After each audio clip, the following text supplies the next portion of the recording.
Hello there and welcome back to the channel, and if you're new here, welcome. My name is Aiden H Talks. I rank, review, and react to all types of movie media, and today we are reviewing what is possibly the sleeper of the year, Teenage Mutant Ninja Turtles Mutant Mayhem. Now, just to preface, SAG-AFTRA has announced that we can still review and critique these movies, which means I can continue to do what I love while also support the actors and writers that are on strike right now. Let's hope a deal is reached soon, but I just had to get that out of the way just in case there was any confusion. But now let's get into the review, because as I stated earlier, this is quite possibly the sleeper of the year so far for me personally. TMNT Mutant Mayhem, rated PG, 2023 release, has a 95% critic score and a 94% audience score, clocking it at an hour and 39 minutes, which one of my critiques of this film is that I feel like it could have been way longer. This movie could have easily passed 2 hours and I would not have noticed. But definitely with that hour and 40-minute runtime, I was a little bummed out that there wasn't an extra 30 minutes attached to this movie. Directed by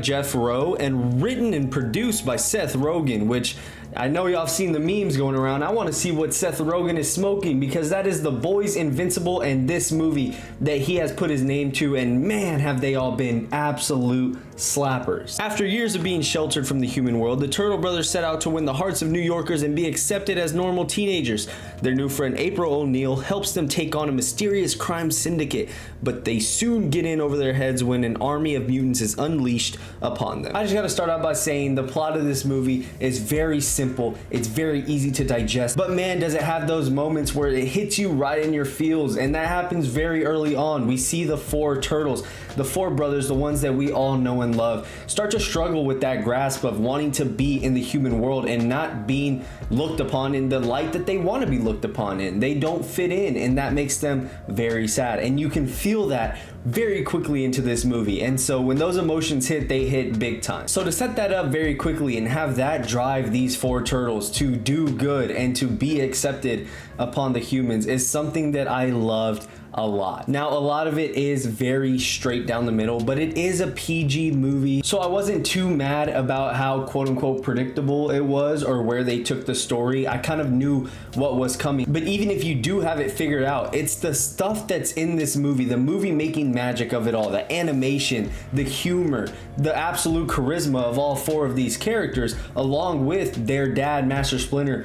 April O'Neil, and other supporting characters. But even if you are able to clock that, and even if you do see it coming, it's what happens along the ride. It's what happens in that journey of wanting to be accepted as humans and eventually getting to that spot. It's what happens in the middle and how visually beautiful it looks and how heartwarming a lot of these moments are, and also how downright hilarious it is. A lot of those moments make up for how predictable the movie might be, or those moments where you're like, okay, I've seen this before, I know how this plays out. It's those elements to this film that makes it feel so special, and I could praise this movie for days just solely based on that, because that is the heart of this film. And speaking of the heart of this film, I want to touch on the voice actors, because they knocked it out of the damn park with this one. I was in love with all of the performances in here. Let me just name off a few, and you could tell me if you recognize any of these names. John Cena, Post Malone, Giancarlo Esposito, Io Debris, Ice Cube, Jackie Chan, Rose Byrne, Hannibal Buress, Paul Rudd, Maya Rudolph, and Seth Rogen.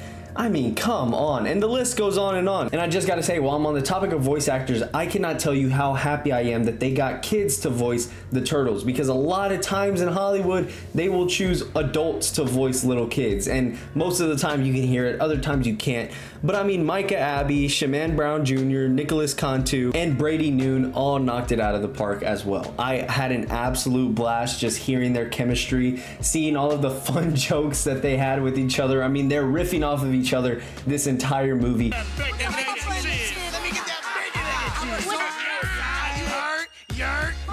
And it makes for some of the best moments I've had in a theater all year. Walking out of this, and in my Letterboxd review, I said behind Barbie, this is my favorite movie experience of the year so far. I can't tell you how much fun I had watching this film, and I really feel like y'all will too. Now, I don't think it reaches the heights of like Into the Spider-Verse and Across the Spider-Verse, but for what it is, it still does really damn good. I mean, the animation in this is gorgeous. The little stop motion and the scribble art, it's all so beautiful to watch. I only wish that this movie would have came out in IMAX, because that would have just made it so much better. But all in all, this genuinely is a very, very great movie. I'm so excited to go rewatch it, because I definitely am. But I kind of want to touch on some things that I didn't like, and I talked about it a little bit earlier, but I do feel like this movie could have used another 20 to 30 minutes. There was no need to rush. And when I say that, I don't necessarily mean that this movie felt rushed, but I feel like you could have sat on a lot of those moments a lot longer. You could have explained the origin of Superfly a lot. You could have talked about the turtles and how they came to be what they are a lot more, and even shared a lot more moments with Master Splinter. I would have loved to see another 20 to 30 minutes, but for what we got, I will still say it is genuinely amazing. The other thing I had a problem with was Superfly, and I guess I'm going into spoilers right now, because that's the only way I'll be able to talk about this critique. So spoiler warning, if you haven't watched the movie, 3, 2, 1. The direction they take Superfly at the end of this. Now, for the huge spectacle that it was, and to see all of it in animation, and to see this big super fight against this giant Superfly mutant with whales and horses and fish all over him, for what it was genuinely so entertaining.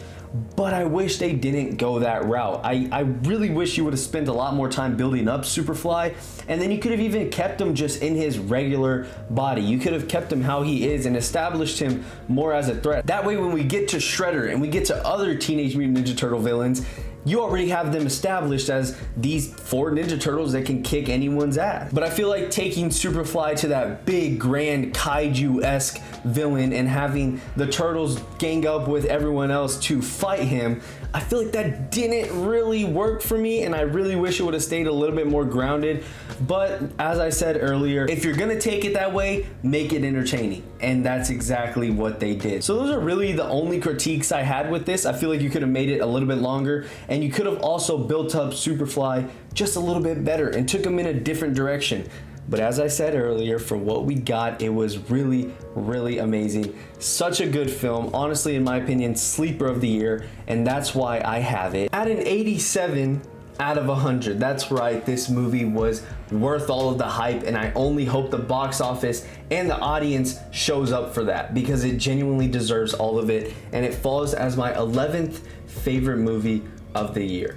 As I said, this was my second favorite movie experience of 2023, only behind Barbie, which I will talk about Barbie and Oppenheimer here soon, I promise. And now that I have everything going, there's no excuses anymore. So Teenage Mutant Ninja Turtles Mutant Mayhem, this movie is a treat. It is worth all of the hype, and I cannot wait to go rewatch it. So what did you think of TMNT Mutant Mayhem? Did you watch it? Are you gonna watch it? Let me know what you thought in the comments down below, and without further ado, that's my review. Thank you for watching. I'll see you in the next one. Peace.